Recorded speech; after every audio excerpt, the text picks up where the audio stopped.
حاضرین و خواتین، میں ایک بار پھر تہہ دل سے ممنون و مشکور ہوں کہ آپ نے آج اس کلام پاک کی نورانی بزم میں تشریف لا کر یقیناً اپنے گھروں کو کلام پاک کے نور سے منور کر دیا۔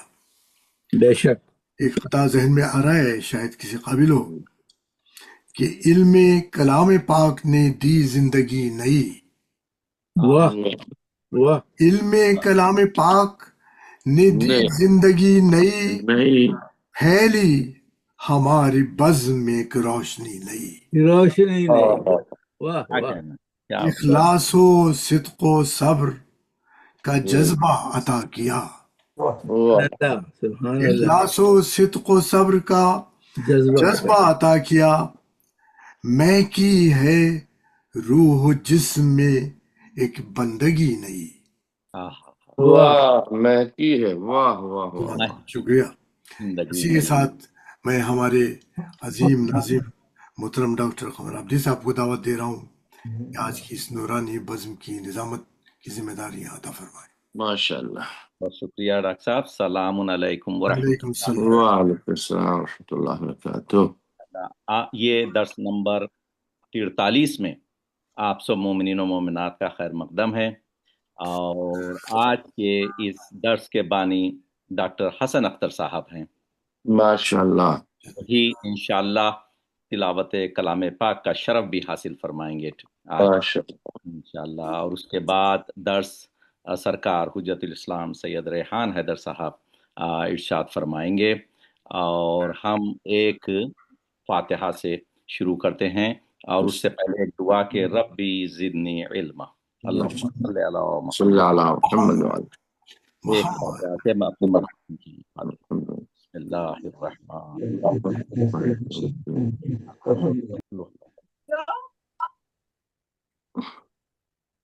پروردگار واسطہ محمد و علی محمد کا اس کا ثواب آج کے درس کے بانی ڈاکٹر حسن اختر صاحب اور ان کے اہل خانہ کے مرحومین کو خصوصاً پہنچے۔ اللہ آمین۔ آمین۔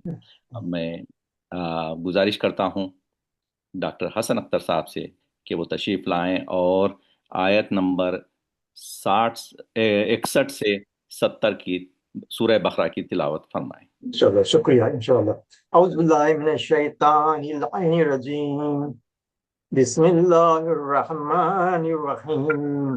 وَإِذْ قُلْتُمْ يَا مُوسَىٰ لَن نَّصْبِرَ عَلَىٰ طَعَامٍ وَاحِدٍ فَادْعُ لَنَا رَبَّكَ يُخْرِجْ لَنَا مِمَّا تُنبِتُ الْأَرْضُ من بقلها وقثائها وفومها وعدسها وبصلها. قال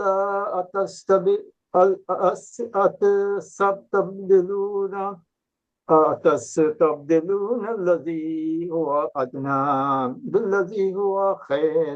اهبطوا مصرا فإن لكم ما سألتم.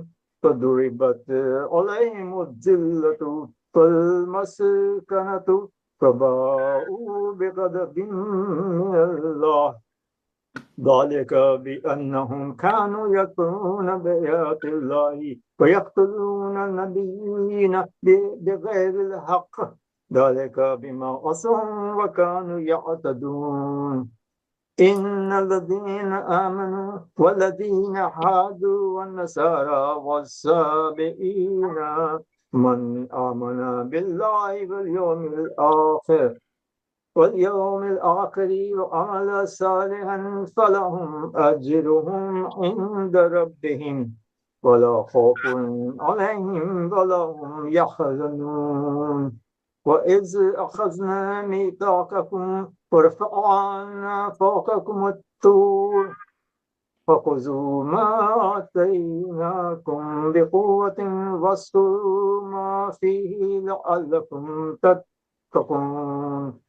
ثم توليتم من بعد ذلك فلولا فضل الله عليكم ورحمته لكنتم من الخاسرين.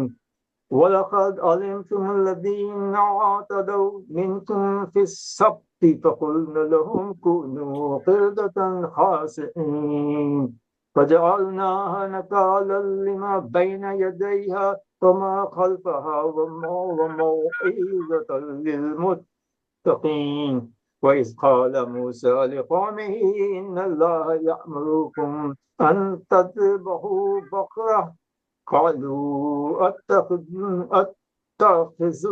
أتخذنا هزوا قال أعوذ بالله أن أكون من الجاهلين قالوا ادع لنا ربك يبين لنا ما هي قال إنه يقول إنها بقرة لا فارض ولا بكر أوان بين ذلك فافعلوا ما تؤمرون قالوا ادع لنا ربك يبين لنا ما لونها قال إنه يقول إنها بقرة صفراء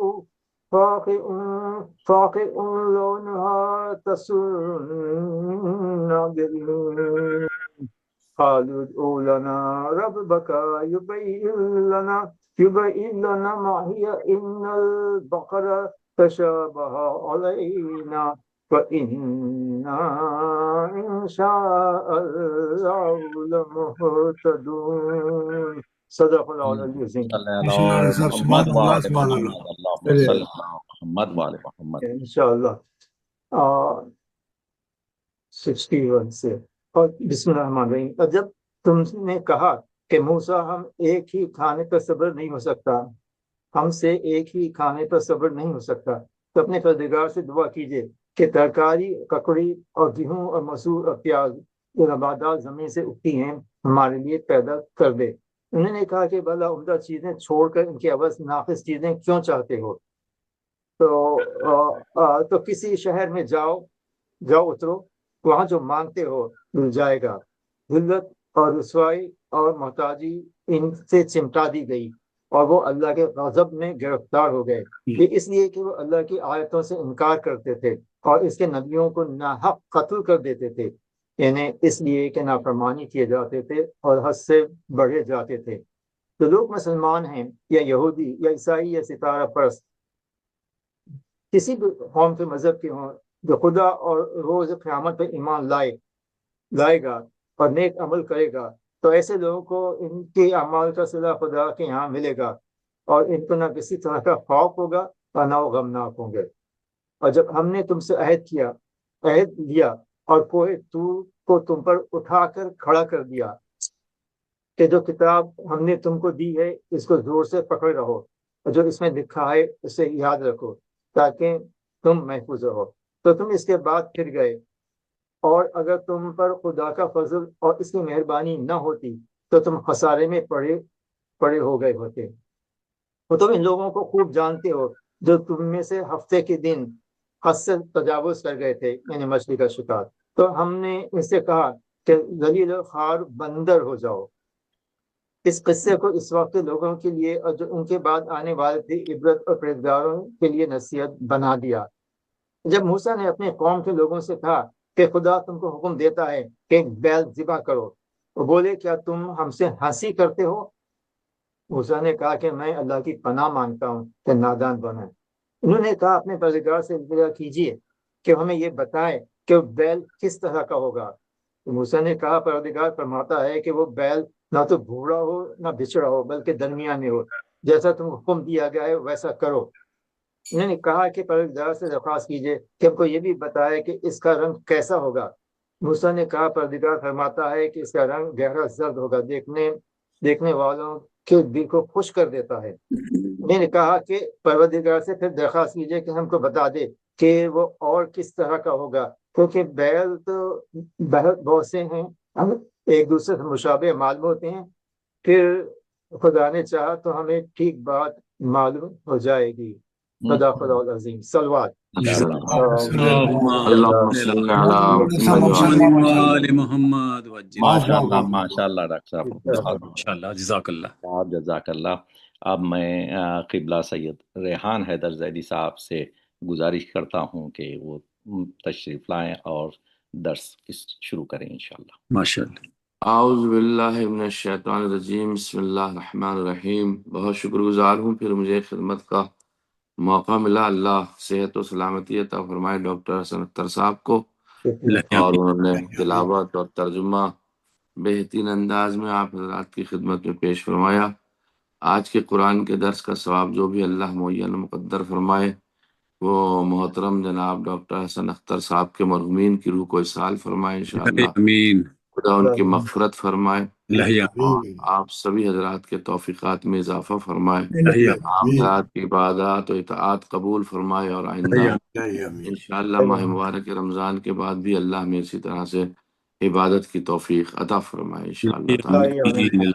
خدا عالم ہر طرح کی بلا سے آپ سبھی حضرات کو محفوظ فرمائے، اللہ آمین۔ اور جن مومنین نے التماس دعا کا پروردگار ان لوگوں کی دعاؤں کو بھی قبول فرما، اللہ آمین۔ ان کے مریضوں کو شفا عطا فرما، ان کے مرحومین کی مغفرت فرما۔ اللہ جہاں جہاں بھی شیعان حضرت کرار ہیں، شیعان حضرت زہرا سلام اللہ علیہا ہیں، پروردگار ان سب کی حفاظت فرما، آمین۔ پروردگار امام رضا علیہ الصلوۃ والسلام کے چاہنے والوں کی حفاظت فرما، اللہ آمین۔ ان سے محبت رکھنے والوں کی، ان سے نزدیک رہنے والوں کی حفاظت فرما۔ اللہ آمین۔ آل محمد کے صدقے میں پروردگار کوئی غم نہ دے سوائے غم امام حسین علیہ اللہ السلام۔ آمین۔ اللہ آمین۔ آج جو ہے وہ آپ نے دیکھا کہ ایک نبی کا واقعہ ہے اور ان کی قوم کا واقعہ ہے، جناب موسیٰ علیہ الصلوۃ والسلام اور جناب موسیٰ کی جو قوم تھی بنی اسرائیل، ان کے درمیان میں ایک گفت و شنید کا معاملہ آیا۔ اگر ہم صرف اس آیہ کریمہ سے پیغامات بھی لیں گے تو ہمارے لیے کافی ہو جائے گا کہ بنی اسرائیل بجائے اس کے کہ وہ منہ سلوہ جو آسمان سے آتا تھا، منہ جو ہے وہ کہتے ہیں کہ اللہ نے جو ہے وہ میٹھی بوندیں نازل فرمائی تھی جی۔ جو شبنم کی طرح ہوتی تھی، اور وہ جمع کر لیتے تھے اور وہ شہد کی طرح کھانے میں اس کا مزہ آتا تھا۔ ایک تو وہ تھا، اور سلوہ سے مراد جو ہے وہ بہت ساری نعمتیں تھیں جو خداوند عالم کی طرف سے نازل ہوئی تھی۔ تو ان لوگوں نے منہ اور سلوہ جو ہے اس کو بھی نہیں مانا، اور کہنے لگے کہ وہ ہمیں منہ سلوہ نہیں، اب زمین سے اگتی ہوئی چیزیں چاہیے، اور زمین سے اگتی ہوئی چیزوں میں انہوں نے خاص کر کے مانگا بھی تو کیا، لہسن دے دو، پیاز دے دو، اور اب ظاہر سی بات ہے کہ جیسی قوم ہوتی تھی وہ اسی طرح سے فکر کرتی تھی۔ اور سلوہ جو تھا وہ ایک پرندہ تھا، اس کا نام بٹیر بھی رکھا گیا کہ یہ پرندے اللہ کے حکم سے بنی اسرائیل کے قریب آ جاتے تھے، لوگ انہیں آسانی سے پکڑ لیتے تھے، پھر ذبح کرتے تھے، بھونتے تھے اور کھا جاتے تھے۔ اب ظاہر سی بات ہے کہ یہ لوگ تلاش کرنے تو نہیں جاتے تھے نا، یہ بٹیر کے جو پرندے تھے یہ خود بخود آتے تھے، اور بیٹھتے تھے آ کے، لوگ انہیں جو ہے وہ ذبح کر کے کھاتے تھے، بھون لیتے تھے۔ تو منہ بھی اور سلوہ بھی، تو یہ دونوں چیزیں جو ہے اللہ کی جانب سے انہیں ملتی تھیں۔ جی۔ اس کے باوجود بھی یہ لوگ جو ہیں وہ اللہ کی نعمتوں پر راضی نہیں تھے، اور زمین سے اگنے والی نعمتوں کی طرف انہوں نے کہا کہ ہمیں یہ منہ اور سلوہ جو ہے وہ پسند نہیں ہے، بلکہ ہمارے لیے جو ہے اب زمین سے اگنے والی چیزیں ہونی چاہیے، کہ مسور کی دال اور یہ ہو اور وہ ہو۔ اور حیدرآبادی زبان والے اگر اس زمانے میں ہوتے یہ تو وہ تو کہتے کھٹی دال بھی ہو اور میٹھی دال بھی ہو ڈاکٹر صاحب۔ جی ہاں، ان کے یہاں تو ماشاء اللہ سے کھانے کی بہت ساری قسمیں ہیں۔ پیغام اس میں کیا ہوا، دیکھیں سب سے پہلے پہلا مسئلہ یہ ہے اس کے اندر، وہ ترجمہ تو آپ حضرات نے سن ہی لیا، کہ شکم پرستی اور آرام طلبی انسان کے زوال اور پستی کے عوامل ہیں۔ یعنی یہ جو شکم پرستی ہے یہ انسان کو زوال کی طرف لے جاتی ہے، یہ آرام طلبی جو ہے انسان کو زوال کی طرف لے جاتی ہے۔ لیکن لن نصبر علی طعام واحد، ہم ایک کھانے پہ صبر نہیں کریں گے، ہمیں بہت سارے کھانے چاہیے۔ یہ بہت سارے کھانے ہی ہیں لوگوں کو جو یہ بربادی کی طرف لے جا رہے ہیں، بہت سارے کھانے ہی ہیں لوگوں کو جو بےہودگی کی طرف لے جا رہے ہیں، اور بالخصوص ان لوگوں کو جن لوگوں کے یہاں کھانے کی رسمیں زیادہ ہیں، جو ایک ایک اونٹ بھون کے کھا جاتے ہیں۔ کیفیت یہ ہے کہ اب لوگ انہیں بھون رہے ہیں، سمجھ گئے آپ، وہ متوجہ نہیں ہے۔ جی ہاں، ایک تو یہ جو شکم پرستی اور آرام طلبی ہے، یہ انسان کو نقصان دیتی ہے۔ دوسری عیش و عشرت میں کھو جانا، مطلب کچھ پتہ ہی نہیں، یہ اتنا عیش و عشرت میں کھو گئے ہیں، کھو جاتے ہیں کہ ذلت و خواری کا سبب بن جاتی ہے۔ بن رہے ہیں۔ اب یہ سوچتے ہیں کہ بنی اسرائیل نے کیا سوچا، بس ہمیں آرام چاہیے، ہمیں عشرت چاہیے، ہمیں سکون چاہیے۔ یہی بنی اسرائیل کی پیروی کرنے والے اس دنیا میں بہت سارے افراد ہیں جو ہے وہ عیش و عشرات میں کھو چکے ہیں، ذلت و خواری کا سبب بنے ہوئے ہیں، اور اس طرح متوجہ نہیں ہے کہ ہماری ذلت ہو رہی ہے یا ہماری عزت ہو رہی ہے۔ تو اس سے یہ بھی ایک پیغام ملتا، لن تصبرا ضربت علیہم الذلہ، جب نہیں صبر کرو گے، لن نصبرا، جب صبر نہیں کریں گے تو ضربت علیہم الذلہ، تو ذلت آ کے تمہیں پکڑ لے گی، تمہیں مارے گی ذلت آ کر کے، کیونکہ عیش و عشرت ہر جگہ صحیح نہیں ہوتا۔ نہیں ہوتی۔ تیسرا پیغام آئے کریمہ ہمیں دیتی ہے کہ گفتگو میں بے ادبی انسان کے سرکش ہونے کی علامت ہے۔ کہتے ہیں لن نصبرا، نہیں مجھے صبر نہیں کرتا۔ کوئی کسی امام معصوم کے سامنے، کسی نبی کے سامنے کہے اب ہم صبر نہیں کر سکتے جناب، آپ نے بہت کچھ کر لیا، بس مثال کے طور پر کوئی عالم دین سے کہنے لگے حضور بس بہت ہو گئی آپ کی باتیں، ہم نے بہت صبر کر لیا آپ کی بات پہ، تو یہ بے صبری ہے۔ یہ بے صبری بے ادبی کی طرف دلالت کرتی ہے، یعنی تمہیں یہ نہیں معلوم کہ کس کے سامنے بات کر رہے ہو، تم ایک پیغمبر سے کہہ رہے ہو بس اب ہماری بس کی نہیں ہے مننا سلوا، ہم یہ میٹھی چیز اور پرندہ کھاتے رہیں، ارے ذرا دال سبزیاں بھی ہمارے لیے ہونی چاہیے، زمین کی چیزیں بھی ہونی چاہیے۔ تو یہ بے ادبی ہے، اس لیے کہ جب بزرگ نے کوئی شے آپ کو دے دی ہے، الحمدللہ رب العالمین، اور وہ بھی بزرگ ایسا جو سب کا بزرگ ہے، جو اللہ اکبر ہے۔ اللہ اکبر۔ جب اس نے ساری چیزیں دے دی تو اس کے مقابلے پہ اب ہمیں جو ہے اپنی زبان کو خاموش رکھنا چاہیے، بے ادب نہیں ہونا چاہیے، یہ ہمارے لیے ہونا چاہیے۔ اور پھر یہ بھی تو ہو سکتا تھا لن نصبرا، جو ہرگز صبر نہیں کریں گے، اس کے بجائے کہہ سکتے تھے کہ ایک ہی جیسی غذا ہمارے لیے بوجھل ہو گئی ہے، روزانہ ہمارا دل بھر گیا۔ کہتے نہیں جی اب ہمیں صبر نہیں ہے، یہ کیا طریقہ ہے گفتگو کرنے کا، ہمیں صبر نہیں ہے، تو یہ بے ادبی شکار ہے۔ چوتھا پیغام جو اس کے اندر ہے، بنی اسرائیل ایک ایسی قوم ہے جس میں توقعات بھی زیادہ پائی جاتی ہیں۔ بے یہ شک ابھی سے ہی، یہ آج کل نہیں، ہمیشہ سے بنی اسرائیل کا یہ حال رہا، یہ زیادہ جو ہے وہ ایکسپیکٹ کرتے ہیں، یہ مل جا، وہ مل جا، وہ بھی ہمارے پاس ہو، یہ بھی ہمارے پاس میں ہو، وہ بھی ہمارے پاس میں ہو، وہ شے بھی ہماری ہو، وہ آدمی بھی ہمارے ہوں، وہ ملک بھی ہمارا ہو، وہ فلاں چیزیں ہماری ہوں، یہ پہلے سے فدعوا لنا ربک یخرج لنا، یہ جو انہوں نے بنی اسرائیل کی جو قوم ہے، توقعات سے زیادہ جو انہوں نے کہا کہ ہمیں تمام چیزیں پائی جانی چاہیے، اور زیادہ سے زیادہ طلب کرتے تھے، فدعوا لنا، بس بھائی رب کا یخرج لنا، یہ کس طرف کی بات کی طرف اشارہ کر رہا، یہ اسی طرف اشارہ کر رہا ہے حل من مزید، یعنی اور دو اور دو اور دو، ارے کہاں جا کے رکو گے میاں، ایک دن تو خاتمہ ہے نا، ایک دن تو ختم ہو جانا ہے نا۔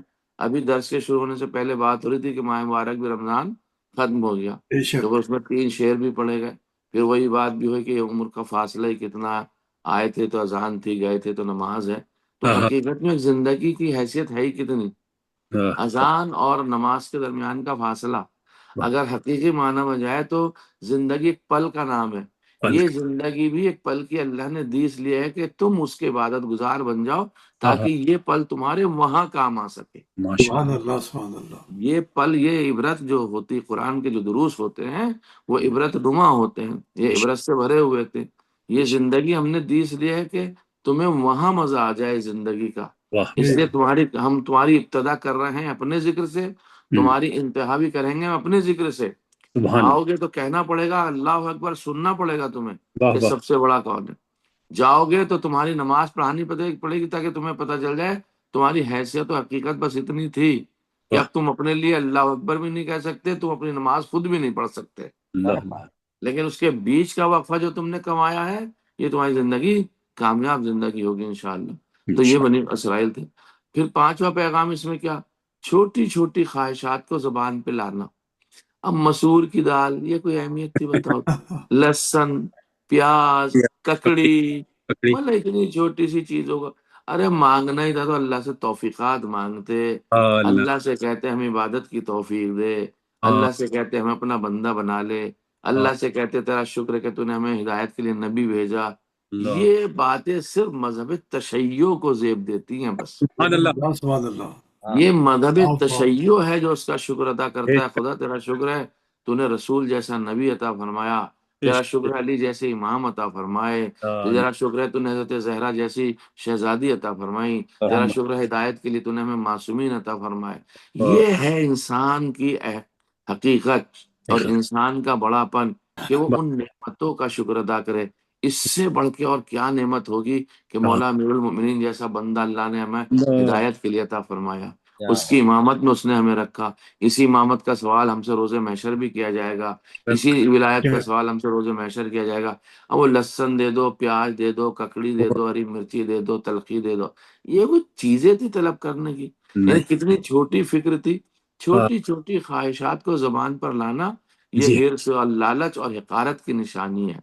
بقل و قصاء و فوم و عدس، یہ سب کیا ہے میاں؟ وہ بسل، بتائیے، یہ چھوٹی چھوٹی چیزیں تھی ایک نبی کے سامنے۔ یہ بالکل حضور ایسی مثال ہے۔ اب تو خیر اس زمانے میں وہ چیز ختم ہو گئی۔ ہندوستان اور پاکستان میں آپ نے دیکھا ہوگا کہ شروع میں جب یہ فون 1995 کے بعد جب موبائل وغیرہ کا زور زیادہ ہوا تھا، اور 91 کے بعد میں جب یہ لینڈ لائن فون ختم ہو رہے تھے اور وہ ایس ٹی ڈی لگ رہی تھی، دیکھا ہوگا لوگ کیا، تو یہ وہی والی بات ہو گئی کہ کسی کی ملاقات کسی وزیر اعظم سے یا کسی منتری سے یا کسی منسٹر سے ہو اور اس سے کہے حضور ہمارے یہاں آپ ایک ایس ٹی ڈی لگوا دیجیے، ایس ٹی ڈی نہیں ہے۔ اب ایس ٹی ڈی کیا مانگنی؟ اس سے کہتے کہ کالج بنوا دے، اس سے کہتے کوئی یونیورسٹی بنوا دے، اس سے کہتے کوئی مثال کے طور پر علمی ادارہ ہو جائے جس سے ترقی اتنی ہو، جس سے پڑھ کے وہ منسٹر بنا تاکہ آپ بھی بنے۔ تو یہ چھوٹی چھوٹی فکر والے جو افراد ہوتے ہیں وہ اسی طرح کی باتیں کرتے ہیں۔ پھر چھٹا پیغام اس کے اندر ہے، جو کچھ خدا تعالیٰ چاہتا ہے اس پر راضی ہونا چاہیے اور اس پہ صبر کرنا چاہیے۔ جو خدا نے دے دیا الحمدللہ رب العالمین، جو خدا نے چھوٹی نعمت دی ہے پھر وہ ہمارے لیے بڑی ہے، چونکہ اس کی دی ہوئی کوئی بھی شے چھوٹی نہیں ہے۔ کیا بات، اس کا تو ایک گھونٹ دیا ہوا پانی بھی چھوٹا نہیں ہے جو حیات دے دیتا ہے۔ کیا بات ہے، کیا بات، اس کا تو ایک چھوٹا سا آنکھ کے بیچ میں نشان دینا بھی چھوٹا نہیں ہے جس سے 12 ملین کلرز پہچانے جا سکتے ہیں۔ بے اللہ، شک، اس کی کوئی چھوٹی چیزیں نہیں ہے۔ اس کا کان کا چھوٹا سا پردہ چھوٹا نہیں ہے، زندگی بھر سننے کے لیے اس نے نعمت عطا کر دی ہے۔ واہ واہ، تو اس پہ صبر کرنا ہے ہمیں اس کی نعمتوں کا شکر ادا کرنا۔ بے شک، ساتویں بات اس میں شہر نشینی اور ہر قسم کی سہولیات کا مہیا ہونا کسی معاشرے کی ترقی یافتہ ہونے کی دلیل نہیں ہے۔ ضروری نہیں ترقی رکھنے والا ایک بڑے شہر میں جائے گا تو ترقی ہوگی۔ اگر ترقی حاصل کرنے والا ہے تو کسی قصبے میں بھی ترقی حاصل کر سکتا ہے وہ۔ اگر اللہ کی عبادت کرنی ہے تو وہ کسی گاؤں میں بھی عبادت کر کے مومن خالص ہو سکتا۔ مدینہ کون سا شہر تھا میں اس زمانے میں؟ مکہ کون سا اتنا بڑا شہر تھا اس زمانے میں؟ یہ چھوٹے چھوٹے گاؤں تو تھے، شہر تو اب جا کر کے بنے، لیکن اس میں اپنے نبی کو بھیج کے بتایا، ان شہروں میں اپنے اولیاء کو بھیج کر کے بتایا کہ شہروں کی بنیاد پہ شخصیتیں نہیں بنتی ہیں، کردار کی بنیاد پہ شخصیتیں بنتی ہیں۔ اللہ، ورنہ بڑے بڑے شہروں میں لوگ رہ رہے ہیں ظالم، بڑے بڑے شہروں میں لوگ رہ رہے ہیں عبادتوں سے دور ہیں، چھوٹے چھوٹے گاؤں میں لوگ رہ رہے ہیں اللہ کی عبادت کر رہے ہیں۔ تو یہ شہر نشینی ضرور نہیں، ہمیں مصر بھیج دے، ہمیں یہاں بھیج دے، ہمیں وہاں بھیج دے، یہ ساری طلب ہی تھی، ان کی طلب تھی۔ پھر 8واں پیغام کیا؟ خطرناک کام منحرف اور خطرناک سوچ کا نتیجہ ہے۔ جب آپ خطرناک کام کریں گے، خطرناک سوچ آپ کی غلط ہوگی تو اس وقت میں کیا ہوگا؟ یکفرون، یا قتل کریں گے، یقتلون، یکفرون یا کفر کریں گے، یقتلون یا قتل کریں گے۔ کیونکہ جب فکر میں جو ہے، اردو زبان کا محاورہ ہے، بے ادبی تو ہے اس میں، لیکن استعمال کرتے ہیں کہ جب تمہاری فکر میں دماغ میں گوبر بھرا ہے تو تمہاری باتیں وہ اسی طریقے سے تمہارے ذہن سے نکلیں گی۔ جب انسان فکر ہی نہیں کرتا اس طرف کو، انسان سوچتا ہی نہیں کہ ہمیں کرنا کیا ہے، ہماری زندگی کیوں ہے، ہماری خلقت کیوں ہے، تو کیا کرے گا؟ یکفرون، کفر بکیں گے، وہ یقتلون، قتل کریں گے۔ ان کا پیشہ ہے دنیا آپ کے سامنے۔ نبی چیز انبیاء کی تاریخ راہ خدا میں شہادت ہے، یہ وابستہ چلی آ رہی ہے۔ یقتلون النبیین، یہی آپ نے ابھی پڑھا نا قرآن مجید کی دوسری اس میں کہ ان لوگوں نے نبیوں کا قتل کیا۔ تو ان لوگوں کی تاریخ ہی یہ ہے، انہوں نے انبیاء کو جھٹلایا، ان کی تاریخ یہ ہے کہ انہوں نے انبیاء کو مارا، ان کی تاریخ یہ ہے کہ انہوں نے انبیاء کا قتل کیا، اور ان کی تاریخ یہ ہے کہ انہوں نے انبیاء کو قتل کیا ہے۔ چونکہ یہ شروع سے ہوتا چلا جا رہا ہے، یا اس کی نشانیوں کو انہوں نے مارا، یا خود انبیاء کو انہوں نے قتل کیا، یا اس کے بھیجے ہوئے ناقے کو انہوں نے مارا، یا اس کے بھیجے ہوئے بچڑے کو انہوں نے مارا، چونکہ ان کے ذہن کند تھے شروع سے، قتل و جی غارت کی طرف ہمیشہ متوجہ رہتے تھے، اور یہ تاریخ اپنے آپ کو دہراتی ہے۔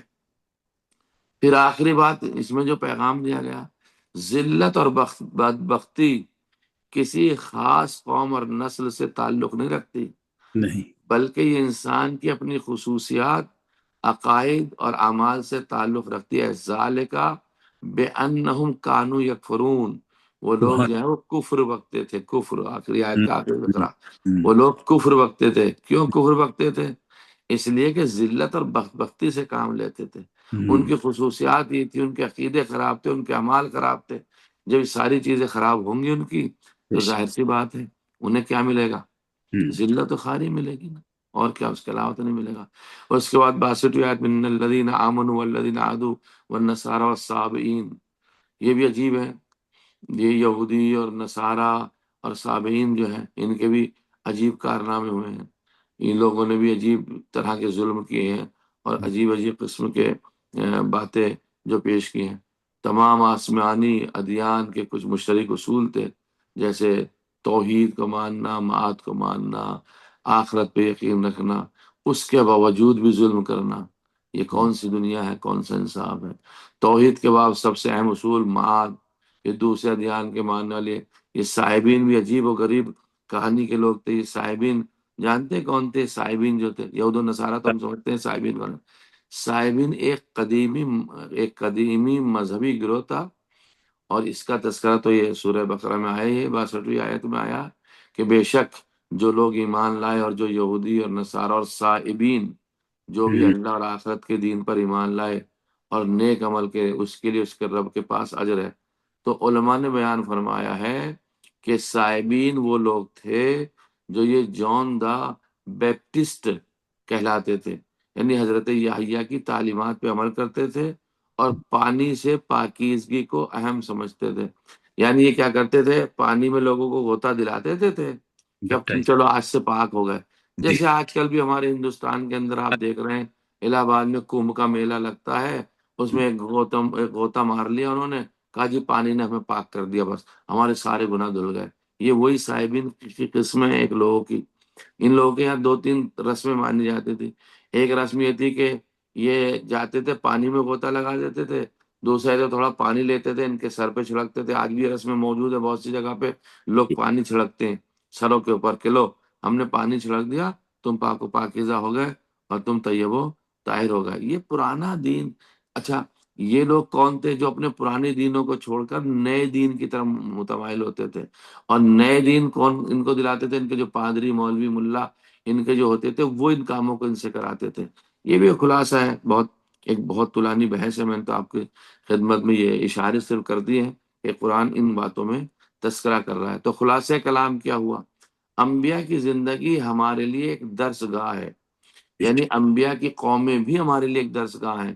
انہوں نے اپنے نبیوں کے ساتھ میں ایسا کیا، اپنے رہبروں کے ساتھ میں ایسا کیا، لہٰذا ہمیں اپنے نبیوں کے ساتھ، اپنے رہبروں کے ساتھ، اپنے قائدین کے ساتھ، اپنے ائمہ کے ساتھ اس طرح سے پیش نہیں آنا جس طرح سے صائبین پیش آئے، یہود پیش آئے، نصارہ پیش آئے، کیونکہ ہم امت پیغمبر میں ہیں، محمد مصطفیٰ صلی اللہ علیہ وآلہ وسلم کی امت ہے، اور ہم کو ہر وہ کام کرنا ہے جس سے رسول اللہ، مولا کائنات اور خدا راضی رہے انشاءاللہ تعالی۔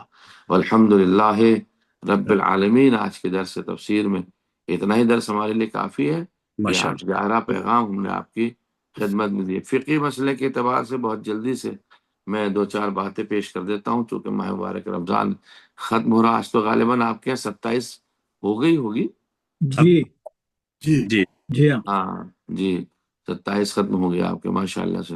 تو جی آج کا مسئلہ یہ ہے کہ ہمیں چاند دیکھنے کے لیے جو ہے، پہلی تاریخ ثابت ہونے کے لیے ہے، سب سے پہلا مسئلہ تو ہے کہ انسان خود چاند دیکھے۔ اب اگر اس نے خود دیکھ لیا ہے تو اب کسی اور پہ بھروسہ نہ کرے، وہ پہلی تاریخ اس کے نزدیک ہو جائے گی۔ دوسرا جو مسئلہ ہے وہ ایسا گروہ جس کے کہنے پر یقین اور اطمینان حاصل ہو جائے۔ بس اردو فاؤنڈیشن کے 5-6 آدمی ہم سے کہنے لگے کہ قبلہ جی چاند ہم لوگوں نے دیکھا ہے، تو اب ہمیں یقین ہو گیا بھائی کہ چاند دیکھا ہے، اتنے سارے مومنین نے گواہی دے دی ہے، تو اب ہمارے لیے بات کافی ہے۔ تیسرا یہ ہے کہ دو عادل گواہی دیں، دو عادل گواہی دیں۔ اب وہ دو عادل میں بھی کوئی بھی انسان ہو، وہ دو مخصوص آدمی آگے کہیں جی نہیں مولانا صاحب ہم نے چاند دیکھا ہے، اور چاند جو ہے وہ اتنا تھا، اس کی کیفیت یہ تھی، تو ہمیں اس مومنین پہ اعتقاد رکھتے ہوئے چاند ہمارے لیے ثابت ہو جائے گا اور ہم عید منا سکتے ہیں۔ چوتھا مسئلہ یہ ہے کہ شعبان کی پہلی تاریخ سے 30 دن گزر جائیں، اگر نہ ہمیں خود دیکھا، نہ کسی نے گواہی دی، نہ شہرت عامہ ہوئی، سمجھ رہے آپ، یعنی مشہور ہو جاتا ابھی چاند ہو گیا، چاند ہو گیا، دیکھ لیا چاند، اگر یہ 3 طریقے نہ ہوئے تو شعبان کے تاریخ، شعبان کی تاریخ یا رمضان کی 30 تاریخ، 30 روزے پورے ہو جائیں اگر کسی کے، تو اگلے دن خود بخود چاند ثابت ہو جائے گا، چونکہ اسلامی کیلنڈر میں 31 دن کا مہینہ نہیں ہوتا ہے۔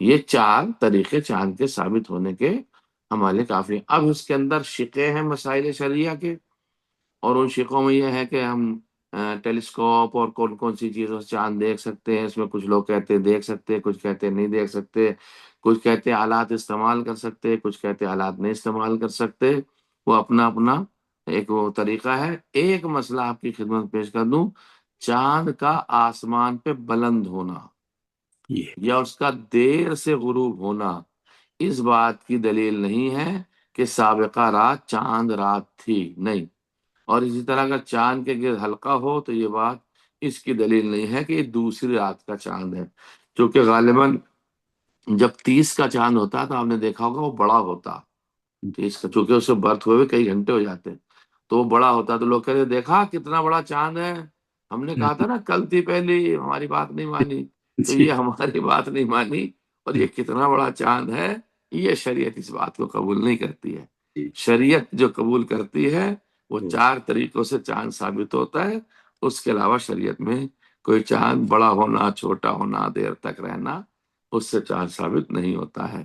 والحمد للہ رب العالمین، وصلی اللہ علی محمد وآلہ الطاہرین۔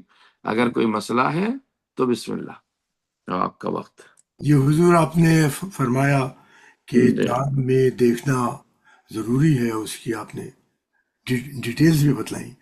جی، واہ، تو یہی چیز ہمیں سورج کے لیے بھی ہے؟ نہیں سورج کا ہم کیا کریں گے دیکھ کر کے، سورج سے تو نہیں تو چاند ثابت نہیں اس میں ہوگا نا۔ طے کیسے، پھر نماز کا کیسے طے ہوگا؟ کب وقت ہوا فجر کا، کب عصر کا، کب مغرب؟ اچھا اچھا اچھا، جی آپ وقت نماز کے جی حساب سے کہہ رہے جی ہیں میرا نا؟ مطلب ہاں، جی دیکھیے پہلی بات تو یہ میں نے آپ کی خدمت میں عرض کیا کہ چاند کا دیکھنا واجب نہیں ہے، میں نے کہا یا تو خود دیکھ لے بے تو شک، یقین ہو جائے گا کہ بھی ہم نے رائٹ دیکھ لیا ہے، رائٹ، لیکن باہر جا کر کے دیکھنا، زحمتیں کرنا، ہیلی کاپٹر ہائر کرنا، اس کے اوپر بیٹھ کے جانا، یہ ہمارے شریعت میں نہیں ہے، یعنی رائٹ واجبات میں سے چاند دیکھنا نہیں ہے۔ آپ کا رائٹ، سوال ہے واجب نہیں ہے، یا تو خود دیکھ لے اگر دیکھ سکتا ہے تو اب کسی دوسرے پہ بھروسہ نہیں کرے گا، میرا مسئلہ یہ ہے، میں نے آپ کی خدمت پیش کیا جی وہ۔ میرا مقصد یہ قبلہ کہ جب جی ہم سورج کے حوالے سے میں سائنٹیفک چیزوں کو میں آ رہا یقین ہوں کرتے ہیں، میں آ رہا ہوں رائٹ ہاں بے شک آپ کا سوال بجا ہے جب ہم سورج سے، لیکن اس میں بھی جو ہے چاند سورج کے مسئلے میں بھی یہ ہے کہ نماز کے جو اوقات ہیں اور جو سورج سے متعلق ہیں، آپ نے دیکھا سورہ اسرا میں جو ہے 15ویں پارے میں اس کی طرف اشارہ کیا گیا کہ جب طلوع فجر ہو جائے آپ کا، رائٹ تو طلوع فجر کے وقت نماز ہے تو وہ سائنس سے ثابت نہیں ہے، طلوع فجر خود ایک روشنی سی آتی ہے، اس کے ذریعے سے بے محسوس ہو شک جاتا ہے۔ بے شک، اور دوسرا جو ہے وہ سورج کا جب وہ زوال ہو جائے، تو زوال جو ہوتا وہ یہ ہے کہ سورج کے سن رائز اور سن سیٹ ان دونوں کے درمیان، یعنی طلوع فجر اور طلوع آفتاب اور غروب آفتاب کے بیچ کا جو وقفہ ہے، یعنی مثلا 12 گھنٹے اگر سورج نکلا ہے تو 12 گھنٹے میں ہم آدھا کر دیں گے، 6 گھنٹے نکال لیں گے، جب 6 گھنٹے نکال لیں گے تو زوال کا وقت شروع ہو جائے گا شرعی اعتبار سے۔ مثال کے طور پر صبح میں 6 بجے سورج نکلا اور شام کو 6 بجے سورج، یہ مثال دے رہا ہوں میں، جی جی سورج شام کو 6 بجے غروب ہوا تو 12 گھنٹے دن رہا۔ اب ان 12 گھنٹے میں آدھا جو ہوتا ہے، آدھا کب ہوتا ہے؟ وہ آدھا ہوگا دوپہر کو 12 بجے، تو 12 بجے جو ہے زوال شروع ہو جائے گا. تو جی یہ اس طریقے سے ہے. تو یہ سائنس سے ثابت نہیں ہوا، یہ تو ویسے ثابت ہو گیا، ہمیں دکھائی دیا، ہم نے غروب ہوتے ہوئے دیکھا، طلوع ہوتے ہوئے دیکھا. اور اسی طریقے سے مغرب کی نماز کا وقت جو ہے وہ غروب آفتاب پر ہے. تو غروب آفتاب جو ہے وہ دکھائی دیتا ہے سن سیٹ کب ہو رہا ہے. جب سن سیٹ کب ہو رہا ہے ہمیں دکھائی دیتا ہے تو بنا احتیاط ہم 8 سے 10 منٹ کے بعد نماز اس لیے پڑھتے ہیں کہ اس کی شعاعیں باقی رہتی ہیں، وہ ابھی اس کی روشنی باقی رہتی ہے، اس لیے مغرب کا انتظار کرتے ہیں. تو اس لیے سائنس کے حساب سے ہم نہیں چلتے نمازوں پہ یا اس پہ، ہم اسی وقت ہی کے حساب سے چلتے ہیں جو علامت اس کے اندر پائی جاتی ہے. یقینا میرا مقصد جی میں شاید بس کہہ نہیں پایا اپنی نہیں بات نہیں کوئی بات. کہ جی جیسے کہ ہم ایک ایک سیکنڈ کا جی نماز کے اوقات میں جو ہمیں ایسٹرونومی سے، جو ہمیں سائنس سے معلوم ہوئی ہیں چیزیں، وہ یقین کرتے ہیں پورا، جی کیونکہ ٹیلیسکوپ بتلا رہا ہے دیکھ کے کہ اس وقت سورج غروب ہوا. یس اور نو، صاف یس صاف کلیئر. ایسے ہی بالکل. چاند کو بھی دیکھ کے بھی بتایا جاتا ہے. تو جی سورج کے لیے تو ہم مانتے ہیں کہ ٹھیک ہے، یہ ہمارے یہاں نیو یارک میں نماز کا ٹائم یہ ہے، جی جی فلاں جگہ یہ ٹائم ہے. مگر چاند میں ہم کہتے ہیں اس میں نہیں ہم نہیں مانیں گے اس کو. تو یہ میرا سوال ہے. ہمارے لیے اعتراض کیے گئے ہیں آغیون پہ کہ آپ اس کی طرف توجہ دیں، تو لوگ یہی کہتے ہیں رائٹ. نہیں. جی جی یہ کئی مرتبہ یہ اعتراض جو ہے وہ لوگوں جی نے کیے ہیں جی جی کہ جی بھئی آپ جب سورج کو مانتے ہیں یا ہر چیز جو ہے وہ اب سائنس سے جو ہے کلیئر ہو جاتی ہے اور وہ بے شک. بتاتے، تو آپ اسی کو جو ہے وہ بیس کیوں نہیں بناتے کہ کس دن چاند ہو رہا ہے، کس دن جو ہے اس کی برت ہو رہی ہے، کتنے بجے برت ہو رہی ہے، کہاں برت ہو رہی ہے، کیسے ہو رائٹ. رہی ہے، کتنا محاکمے ہے. لیکن وہ کوئی جواب ہی نہیں دیتے اس مسئلے میں، کہتے بس یہ 4 طریقے ہم بتا رہے ہیں، اسی پہ عمل کیجیے. صحیح. تو اب ان سے بڑھ کے ٹھیک. تقلیدی ہاں بے بندے ہیں، شک. کیا نہیں، کہہ سکتے ہیں. بے شک. لیکن کل یہ کچھ لوگوں کے نزدیک ہے، جیسے آیت اللہ فضل اللہ صاحب جو لبنان والے تھے، ان کے جو فالوورز ہیں، جو ان کے مقلدین ہیں، وہ لوگ چاند دیکھنے ویکھنے کے اس میں نہیں، وہ سائنس ہی پہ چلتے ہیں کہ بھئی برت ہو گئی تو عید ہو گئی اور غروب ہو گیا تو ایسے ہو گیا، انہوں اسی پہ چلتے ہیں. ان جی کے یہاں تھا یہ. جی انجینئر اور کوئی مسئلہ؟ جی انجینئر صاحب. ایک مسئلہ میں عرض کرنا چاہتا ہوں جی، شاید. جی اجازت ہے. جی اچھا، یہ جو ابھی آپ نے ذکر کیا وہ بپتسمہ والا کہ وہ اس میں وہ ڈبکی لگا کے تو وہ کہتے ہیں اب ہم پاک ہو گئے، نہانا جو ہے اس طریقے سے ان کا وہ پاک ہونے میں کنورٹ ہو جاتا ہے. ہمارے ہاں بھی کچھ تھوڑی سی روایات کچھ ایسی ہیں نہانے کے سلسلے میں، جس طرح ہم عید کے دن، عید کے شب اس کا غسل ہوتا ہے، آدمی وہ نہا لیتا ہے. شب جمعہ والے دن آدمی جمعہ کے لیے وہ نہا لیتا ہے، تو آدمی کہتے ہیں غسل کرنا جو ہے اس کے بعد نماز پڑھتا ہے. عید کے دن ہم جو ہے وہ غسل کرتے ہیں، پھر اس کے بعد ہم بھی غسل کو، نہانے کو ایک قسم کا یہ ایک فیکٹر سمجھتے ہیں کہ اس سے آدمی جی پاک ہو جاتا ہے. جی ایسا ہی وہ ہے. دیکھیے، ہم اپنے مذہب میں رہ کر کے اس فیکٹر پہ عمل کر رہے ہیں اور پاک ہو رہے ہیں. وہ دوسرے مذہب سے دوسرے مذہب میں آتے تھے نہانے کے بعد. اچھا، لیکن پاک ہونے کا جو ہاں، کانسیپٹ تھا، تو وہ ہمارا ظاہری کانسیپٹ یہ ہے، اور روحانی کانسیپٹ ہمارا یہ پایا جاتا ہے کہ ان غسلوں کے یہ آثار ہیں کہ آپ کو یہ ثواب اتنا محسوس ہوگا. ہاں بالکل ایسا. ہاں، یہ آپ کو اتنا ثواب مل جائے گا. ہاں، لیکن وہ مذہب ہی چینج کرا دیتے تھے نہانے کی وجہ سے. اچھا اچھا یعنی اچھا. فرض کرو اگر کوئی ہندو سے نہا کے آ جائے کہ بھئی میں نہانے سے جو پاک و پاکیزہ ہو گیا اور میں مذہب اسلام میں آ گیا، تو کیا آ سکتا ہے جب تک وہ کلمہ شہادتین بے سچ شک. صدق کے دل سے نہ پڑے. ہاں ہاں، اچھا اچھا، اس میں یہ جی ان جی کا یہ کانسیپٹ تھا.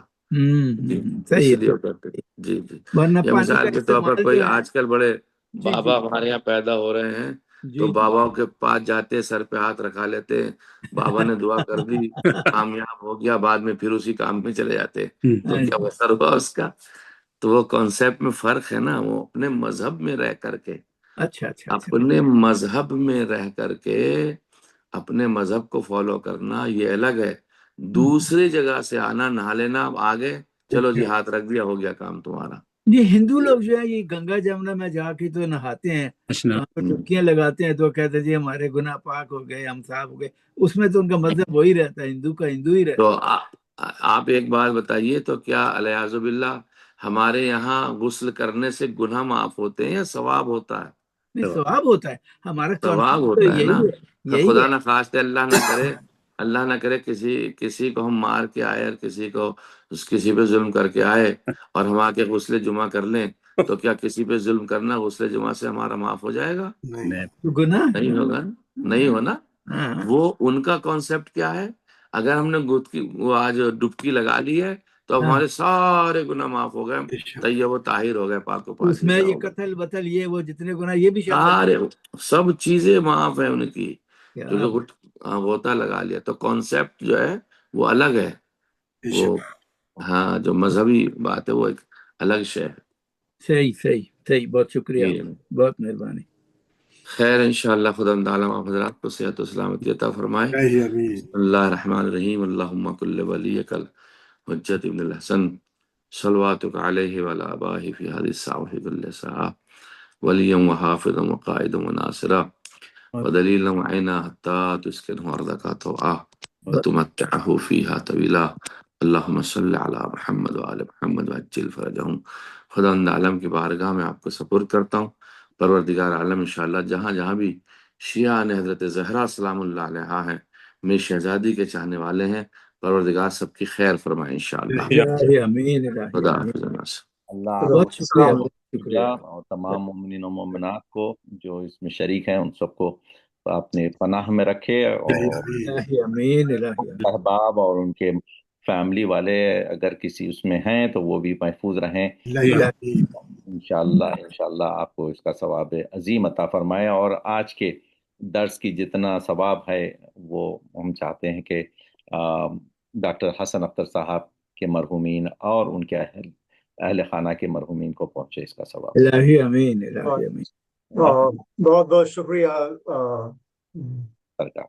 قمر عبدی صاحب آپ کا اور حسن مولانا صاحب کا کہ نہ صرف ہم کو تعلیم دی اور ہمارے مرحوم کے لیے دعا بھی کی.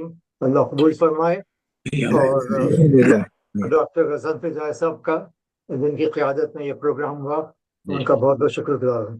نہیں، مہربانی آپ کے، ہم شکر گزار ہیں. ماشاءاللہ، شکریہ. انشاءاللہ آئندہ پھر ملاقات ہے انشاءاللہ. انشاءاللہ. السلام علیکم. انشاءاللہ پھر ملاقات. انشاءاللہ. السلام علیکم ورحمۃ وعلیکم اللہ. السلام. السلام ورحمۃ اللہ وبرکاتہ. ماشاء اللہ. ایمان اللہ. فی امان اللہ. کیا